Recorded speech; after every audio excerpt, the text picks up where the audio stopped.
Bonjour et bienvenue sur ma chaîne Invitation au cœur de soi, mon espace de douceur et d'amour, et bienvenue dans cette nouvelle vidéo de pleine lune, la première pleine lune de 2021 qui se formera donc ce jeudi 28 janvier dans l'axe Lion-Verseau à 20h17 heure de Paris. Et pour cette vidéo, j'aimerais débuter par le mot de la fin. Zen, soyons zen. Vous l'aurez sans doute remarqué, en ce moment, nos nerfs, notre patience sont vraiment mis à rude épreuve. Chaque jour apporte son lot de surprises, des variants qui s'invitent dans cette épidémie, la vaccination qui se fait de manière un peu chaotique avec des débats sur le nombre de doses dans une bouteille, enfin bref, des retards de livraison. Et on voit chaque jour nos espoirs de retour à une vie soi-disant normale fondre comme neige au soleil. Et ça tombe bien parce que les stations de ski vont rester également fermées. Donc voilà. Donc il est vraiment en ce moment important pour chacun et sain pour chacun de rester zen et de cultiver la zénitude dans nos vies. Et donc pour cette pleine lune, pour rester zen, je vous invite vraiment à vous retirer et à ralentir pour vous permettre de baisser le son de cette gronde et de porter plutôt votre attention et votre regard et vos énergies, en fait, votre énergie, sur des idéaux vraiment plus élevés. Parce que malgré tout, moi, cette pleine lune, je trouve qu'elle nous offre aussi, l'opportunité de choisir où l'on veut se diriger, où l'on veut diriger notre regard. Mais il faut aussi nous en laisser la possibilité. C'est pas quelque chose... c'est vraiment un travail qu'on doit faire en pleine conscience. Donc là, pendant quelques minutes, donc je vais vous présenter ce que m'évoque, comment je vois cette pleine lune. C'est pas forcément une interprétation, mais c'est plutôt mon ressenti, ce que ça m'a fait quand j'ai regardé ça, ce que ça m'a évoqué, tout simplement. Donc pour moi, déjà, il y a trois équipes qui sont en lice. Il y a une équipe déjà qui est dans le signe du Verseau, où se trouve le soleil, et qui est en train de mettre un coup de projo sur Jupiter et Saturne, qui sont également en Verseau. Mercure y est aussi encore, mais il est un petit peu plus éloigné de ces trois-là, mais il est quand même dans le signe du Verseau. Et notre soleil est en train de nous mettre un coup de projo phénoménal sur ces nouvelles idées de l'ère du Verseau, sur plus d'humanisme, plus d'altruisme. Il va aider à diffuser plus d'énergie. Jupiter, c'est ce qu'on appelle la planète de l'amplification, de l'expansion. Saturne, c'est plutôt le sérieux, celui qui va venir un petit peu mettre de la structure, recadrer les choses. C'est aussi le maître des horloges. Et il peut ramener de l'ordre, on va dire, si on s'enthousiasme un peu trop, si on va un peu n'importe où, n'importe comment, et il nous ramène un petit peu à un petit peu plus de réalisme. Mais c'est pas forcément négatif, c'est aussi une manière de pouvoir structurer les choses pour que, voilà, on puisse avancer. Il vient distiller, en fait, ce Saturne, il vient distiller aussi de la sagesse, tout simplement, pour pas faire n'importe quoi. Puis on a une autre équipe. Alors j'ai fait un petit schéma. Alors comme j'ai pas de du logiciel de montage vidéo. Voilà, je vais vous montrer le schéma que j'ai fait, justement. Alors là, il y a l'équipe, est-ce que c'est à l'endroit? Non, c'est pas à l'endroit. Là, il y a l'équipe dont je viens de vous parler, l'équipe emmenée par le Soleil, Jupiter, Saturne, en Verseau. Et ici, il y a au carré, justement, de cette conjonction, il y a un Mars, un Uranus, une lune noire qui également sont reliés les uns aux autres par une conjonction. Et Uranus, c'est notre grand agitateur, c'est aussi notre éveilleur de conscience. Mars, c'est notre valeureux guerrier qui en ce moment n'est pas en super forme, il est un petit peu en colère d'être contraint, d'être limité dans ses actions, il a envie d'avancer, il a envie de quelque chose de nouveau. Et puis il y a notre lune noire aussi qui vient nous titiller. Et du coup, ces trois-là sont en Verseau, en Taureau, dans l'énergie du Taureau, qui est une énergie beaucoup plus lourde, beaucoup plus terrienne, et ils ont vraiment envie de se faire entendre. Ils vont donner de la voix, d'une manière ou d'une autre. Et vous l'aurez compris, c'est vrai qu'en ce moment, ça râle dans les chaumières, et pas que. Et puis, il y a une troisième équipe, mais avec notre Dame Lune, en fait. Elle est en solo, cette Dame Lune. Elle est là, elle est dans le signe du Lion. Et alors elle est baignée par la lumière du soleil qui est en Verseau, qui la remplit de toute cette lumière, de ces nouvelles énergies. Et en même temps, elle, dans le signe du Lion, elle est remplie par d'autres énergies qui sont celles du Lion, qui sont plus rayonnantes, qui pétillent, qui sont vibrantes, qui sont, on va dire, flamboyantes et qui sont des énergies créatrices. Et donc, on a cette équipe emmenée par le Soleil, on a la Lune qui est en face de notre Soleil et de l'équipe du Soleil, donc qui est ce qu'on appelle en opposition, et au milieu, on a notre équipe Uranus, Mars, Lune Noire qui sont en Taureau et qui sont en carré de cette opposition. Et voilà, donc on pourrait se dire, si on reprend tout ça, ouh là là là là là là, mais il y a du rouge. Et il y a beaucoup trop de rouge. Mais moi, j'ai pas envie de faire cette analyse-là, j'ai envie d'y voir autre chose. Je me dis que, voilà, il y a effectivement, certes, il y a un rapport de force entre toutes ces équipes qui est en train de se faire, mais si on fait un travail vraiment conscient pour cette pleine lune, on peut s'engager sur une autre voie que celle de la colère. C'est sûr que le Mars, associé à Uranus et tout, ils sont en puissance, ils peuvent... voilà, ils peuvent passer par-dessus tout ça.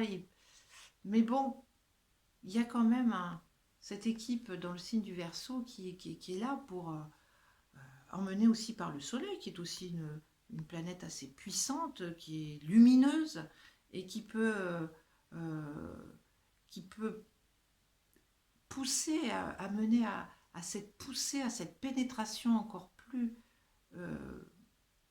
profonde de ces nouvelles énergies plus humanistes. Ce sont des énergies plus innovantes, plus altruistes. On peut dire aussi plus révolutionnaires, parce que normalement, Uranus c'est aussi le maître du Verseau, mais il est en Taureau en ce moment. Mais ces idées révolutionnaires peuvent être de bonnes idées, enfin une bonne révolution en ce sens où elle peut servir l'humanité. Et puis il y a en face, au carré de ces énergies, effectivement des forces plus terriennes, des énergies plus terriennes, plus matérialistes, plus égotiques également, où notre mental aurait envie de reprendre les rênes, parce qu'il agite nos doutes, nos peurs, nos bas instincts parfois, on le voit, il y a des choses qui sont en train de se faire qui ne sont pas très très jolies, mais qui en même temps essaient de sauver les meubles, enfin tout ce qu'il en reste. Parce que c'est vrai que c'est difficile, c'est compliqué d'intégrer ces nouvelles énergies.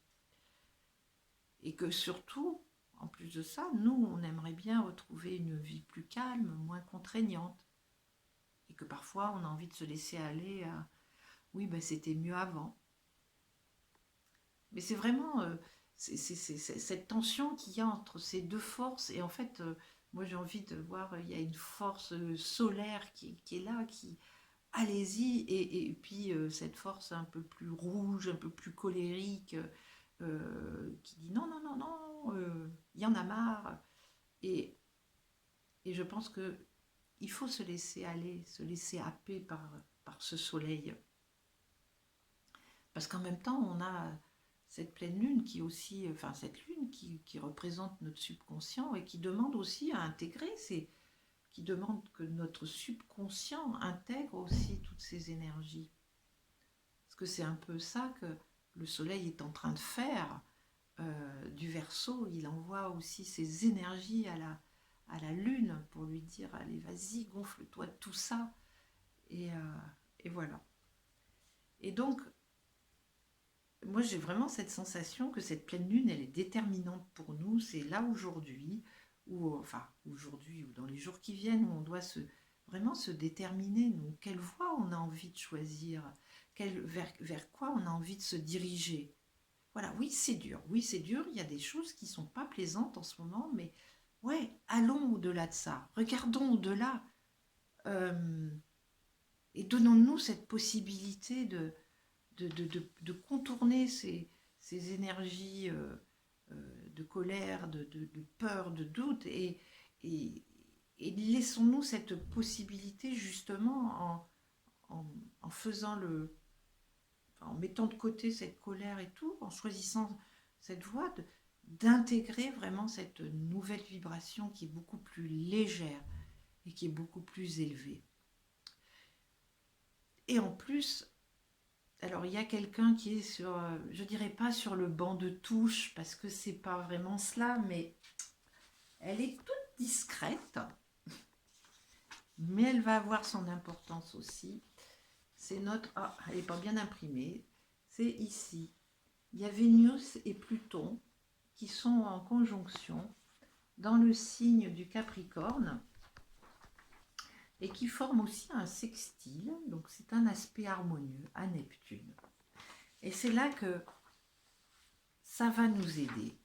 Si on se relie à cette énergie de cette Vénus, là où elle est, avec Pluton qui est là pour la métamorphose, la transformation, elle va nous permettre d'aller vers cette autre voie, cette voie qui est en fait la voie du cœur plus que celle du mental.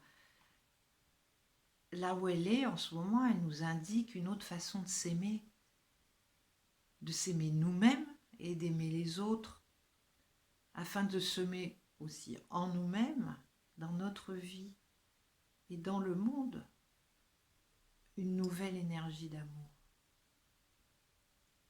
Donc connectons-nous à toutes ces belles énergies, parce qu'il y en a vraiment de très belles dans cette pleine lune. Portons notre regard sur cela. Et allons vers cette Vénus pour apaiser ce Mars. Il est en colère en ce moment. Et j'ai envie de dire, de vous livrer à cet exercice. Enfin, c'est pas un exercice. Moi, je trouve ça un peu ludique. Mais en même temps, c'est peut-être... c'est d'imaginer un dialogue entre ce Mars qui est en colère en ce moment et cette Vénus qui a envie d'insuffler autre chose. Et ce dialogue, ben, c'est comme si vous vouliez rassurer votre enfant, votre meilleur ami. Qu'est-ce que vous lui diriez pour le calmer, pour le rassurer, pour lui dire que la lumière est au bout du tunnel et que le bout du tunnel, il n'est pas si loin que ça et que la lumière, elle existe. mais qu'il faut aller voir au-delà. Et qu'il y a autre chose à cultiver en ce moment que cette colère, que ces doutes, que ces peurs. Et que oui, c'est normal, on est tous en ce moment, on nous demande de sortir de notre zone de confort en permanence, puisque de toute manière, ce nouveau monde qui est en train de se mettre en place, on ne le connaît pas. On n'en connaît pas les contours, on n'en connaît pas les codes, on est en train de tout réinventer. Donc c'est sûr que c'est inconfortable. Mais en même temps, c'est lumineux ce qui nous attend. C'est vraiment lumineux. Voilà. Alors, ayez ce dialogue entre votre Mars et votre Vénus. Et vous verrez, ça fait du bien. Vraiment. Alors, je regarde si j'ai bien tout dit. Ah bah oui, tiens, oui. Et puis alors, moi, ce que je pense aussi que la Lune, cette reine de la nuit, elle a aussi son rôle à jouer, puisqu'elle fait aussi partie de notre subconscient. Et on peut peut-être lui demander, justement, jeudi soir, sortir dehors, à 20h15 à peu près, ce moment où le soleil aura le plus d'impact, lui balancera, comme on dit, la sauce de toutes ces belles énergies, c'est sortir, aller dans le jardin, dans nos jardins, dehors, regarder par la fenêtre notre balcon, enfin peu importe, et aller voir cette pleine lune et lui dire, lui demander de nous aider à intégrer aussi ces nouvelles énergies. Elle demande que ça. Et vraiment, c'est vraiment une pleine lune qui demande vraiment toute notre attention. Et à faire, elle va nous aider aussi à faire ce travail. Voilà. Donc, alors maintenant je suis bien embêtée, parce que comme j'ai commencé cette vidéo avec le mot de la fin, eh bien il me reste à vous demander, ou à vous proposer plutôt, à vous inviter si vous voulez vous inscrire à ma chaîne, à vous abonner. Ben, vous allez cliquer sur la petite frimousse là, qui est là. Et puis si vous voulez aller un petit peu plus loin et recevoir les notifications de mes nouvelles et de mes prochaines vidéos, une fois que vous êtes abonné, il y a une petite cloche qui apparaît à côté d'abonné. Et là, vous cliquez sur cette petite cloche et ça vous permettra de recevoir les notifications de mes nouvelles vidéos. Quoi dire d'autre? Que j'ai dans le projet, dans les prochaines vidéos, de vous parler plus Reiki, de l'énergie Reiki, et de vous partager mon expérience de praticienne Reiki déjà pour moi, parce que c'est depuis 2012 que j'ai rencontré cette énergie. J'ai été initiée par une personne extraordinaire que je porte vraiment dans mon cœur, qui est Catherine Labbé-Boucher. Et vraiment, c'est quelque chose, cette énergie, cette pratique quasi quotidienne, qui m'a vraiment permis d'avancer à une vitesse fulgurante dans mon évolution personnelle. Voilà. Je vous en dirai beaucoup plus lors de ces prochaines vidéos que je suis en train d'écrire, de rédiger pour vous en parler. Mais en attendant, le plaisir de vous retrouver pour ces prochaines vidéos. Je vous souhaite de vivre une magnifique, une douce, une lumineuse pleine lune. Et je vous dis à très bientôt. Au revoir.